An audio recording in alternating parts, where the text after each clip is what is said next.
Welcome to the Leo. TTD laddu కల్తీ నేతి వ్యవహారంలో సిట్ అయితే దూకుడు పెంచింది. తీగలాగితే డొంక దేశం మొత్తం కూడా కదులుతుంది. ఏదో ఏపీ, తెలంగాణ, కర్ణాటక రాష్ట్రాల్లో కదలటం కాదు, తీగలాగితే డొంక దేశమంతా కూడా కదులుతుంది.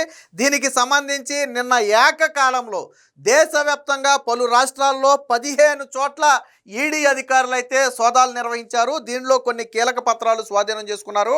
ఫైనల్గా నిన్న ఈడీ చెప్పినటువంటి మాటల ప్రకారం ఏంటంటే, మొత్తంగా ఏదైతే ఈ కల్తీ నెయ్యి ద్వారా సంపాదించినటువంటి సొమ్ము ఉందో దీని ద్వారా మనీ లాండరింగ్ కి పాల్పడ్డారు. కల్తీ నేతిని సరఫరా చేసినటువంటి సంస్థకు చెందినటువంటి యజమానులు కావచ్చు, సిఇఓలు కావచ్చు, ఎంప్లాయీస్ కావచ్చు, వీళ్ళలో చాలా మంది దీనిని వివిధ హవాలా మార్గంలో తరలించి అత్యంత ఖరీదైనటువంటి ప్రాంతాల్లో ఒక్కొక్క రెసిడెన్షియల్ ప్లాటు 7 కోట్లు 8 కోట్లు విలువ చేసే ప్లాట్లను కూడా వీళ్ళు కొన్నట్టుగా ఈడీ అధికారులు అయితే గుర్తించారు. మొత్తంగా మనీ లాండరింగ్ జరిగింది అనేది ఈడీ అధికారులు తేల్చినటువంటి పరిస్థితి. దీంతోపాటు సిట్ అధికారులు కూడా దీనికి సంబంధించి డెప్త్గా అయితే విచారణ చేస్తున్నారు. ఏది ఏమైనా ఈ లెక్క ఏదైతే ఈ కల్తీకి సంబంధించినటువంటి వ్యవహారం ఉందో దీని వెనక చాలా పెద్ద కుట్రే జరిగింది అనేది ఇప్పుడు సిట్ అధికారులు చెబుతున్నటువంటి మాట.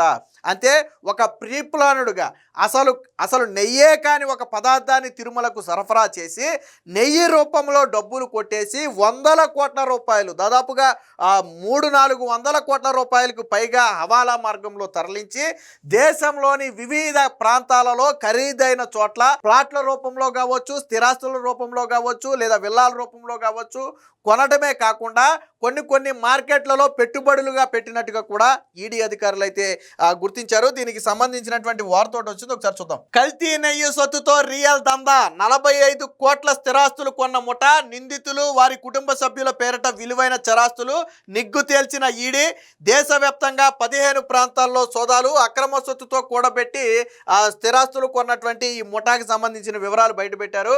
వైకాపా హయాంలో టీటీడీలో లక్షల కిలోల కల్తీ నెయ్యి సరఫరా చేసిన ముఠ దీని ద్వారా కొల్లగొట్టిన సొత్తుతో భారీ ఎత్తున స్థిరాస్తులు కొన్నట్టుగా, రియల్ ఎస్టేట్ రంగంలో పెట్టుబడులు పెట్టినట్టుగా ఎన్ఫోర్స్మెంట్ డైరెక్టరేట్ అయితే నిగ్గు తేల్చింది. దాదాపుగా 45 కోట్ల రూపాయల విలువైనటువంటి వాణిజ్య నివాస స్థలాలు కొనుగోలు చేసినట్టు, భారీ భవనాలు నిర్మాణం చేసినట్టుగా కూడా ప్రాథమికంగా గుర్తించింది.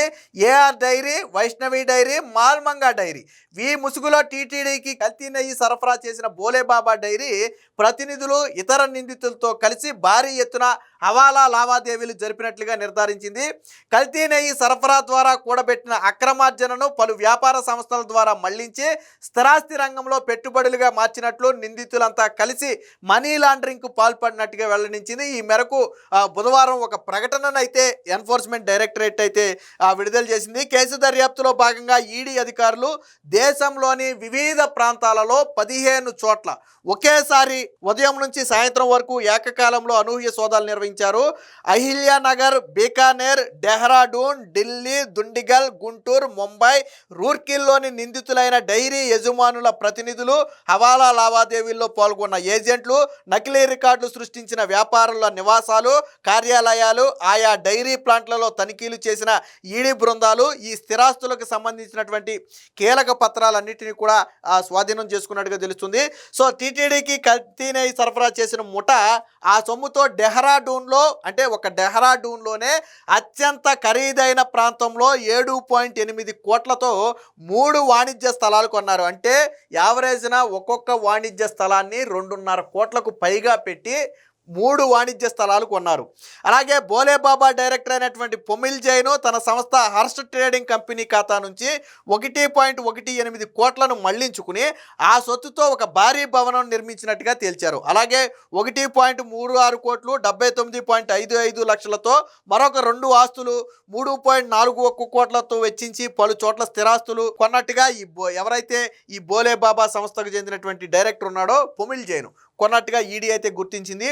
ఇవి కాక మరికొన్ని స్థిరాస్తులు కొన్నట్లుగా తేలడంతో ఆరా తీస్తుంది. పలు సంస్థల ఖాతాల నుంచి వేతనాల పేరిట కోట్ల రూపాయలు తీసుకుని వాటితో భారీగా ఆస్తులు కొన్నట్లుగా నిందితులు వారి అక్రమ సంపాదనను వేరే ఖాతాల్లోకి మళ్లించినట్టుగా బోగస్ కంపెనీల నెట్వర్క్ నకిలీ లావాదేవీలు ఇన్వాయిస్లు సృష్టించినట్టుగా ఈడీ అయితే గుర్తించింది. అంటే భవిష్యత్తులో దొరికినా ఇబ్బంది ఉండకూడదనే ఉద్దేశంతో ఈ నకిలీ ఇన్వాయిస్లు బోగస్ ఇన్వాయిస్లు సృష్టించి జీతాల పేరుతో ఖాతాల నుంచి డబ్బులు మళ్లించారు. కానీ వాస్తవానికి ఎవరికి జీతాలు ఇవ్వాల.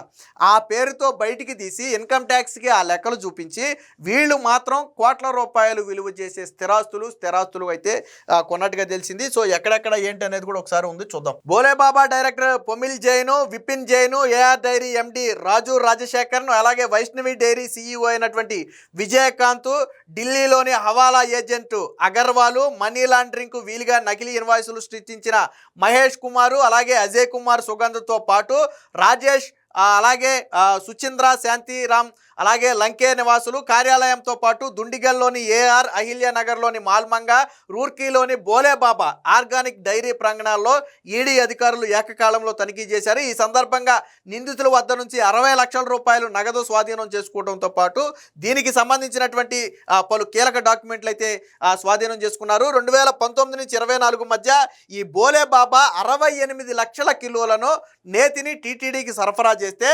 దాంతో 59 లక్షలకు కిలోల కల్తీ నెయ్యిని తమ సంస్థతో పాటు వైష్ణవి, మాల్మంగా, ఏఆర్ సహా మరికొన్ని డైరీల ద్వారా టీటీడీకి సరఫరా చేశారంటే ఈ మొత్తానికి కర్త కర్మ క్రియ కూడా బోలేబాబానే.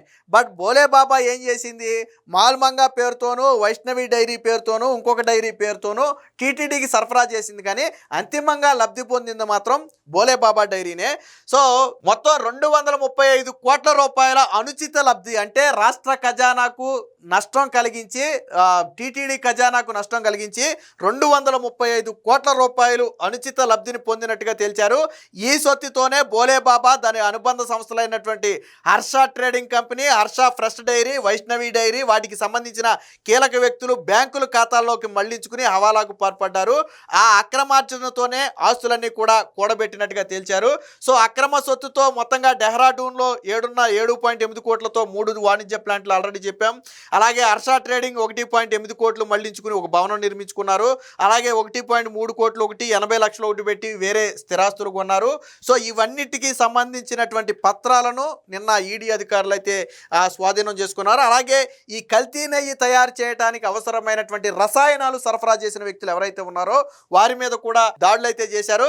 కల్తీ నెయ్యికి అవసరమైనటువంటి రసాయనాలను బోలేబాబా డైరీ తన అనుబంధ సంస్థలైన Harsha trading, Harsha fresh dairy పేరిట కొనుగోలు చేసింది. ఢిల్లీ పంజాబాగ్లో ఉన్న సుగంధ ఆయిల్ అండ్ కెమికల్ సంస్థ యజమాని అజయ్ కుమార్తో పాటు పామ్ కేర్న్ ఆయిల్, కొబ్బరి నూనెల పేరిట నకిలీ ఇన్వాయిస్లు సృష్టించి ఏకంగా 6.51 లక్షల కిలోల రసాయనాలను బోలేబాబా డైరీకి సరఫరా చేశారు. ఈ క్రమంలో వారి మీద కూడా వాళ్ళకి చెందినటువంటి సంస్థల మీద, ఆఫీసుల మీద కూడా నిన్న ఈడీ అధికారులు అయితే రైడ్స్ చేసి కొన్ని కీలక పత్రాలు అయితే స్వాధీనం చేసుకున్నారు. మొత్తంగా ఈ కల్తీ నేతి వ్యవహారంలో లబ్ధి పొందిన వారందరూ కూడా స్థిరాస్తుల్లో పెట్టుబడులు, కోట్ల రూపాయలు పెట్టుబడులు పెట్టినట్టుగాను, అలాగే హవాలా మార్గం ద్వారా ఈ డబ్బులన్నీ మళ్లించినట్టుగాను, మనీ లాండరింగ్ జరిగినట్టుగాను ఈడీ అధికారులు అయితే స్పష్టమైన ఆధారాలు బయటపెట్టడం జరిగింది. దీనికి సంబంధించి ఇప్పటికే సిట్టు విచారణ కూడా పూర్తయింది. ప్రస్తుతానికి సుప్రీంకోర్టులో దీని నిర్ణయం కూడా ఉంది, మనందరికీ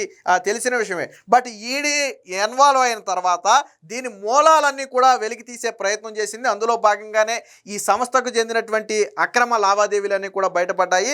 త్వరలోనే పొలిటికల్గా ఎవరెవరు ఇందులో ఇన్వాల్వ్ అయి ఉన్నారు అనే విషయాన్ని కూడా ఈడీ బయటపెట్టే అవకాశం ఉందనేది సమాచారం. Please subscribe to Leo news for more videos.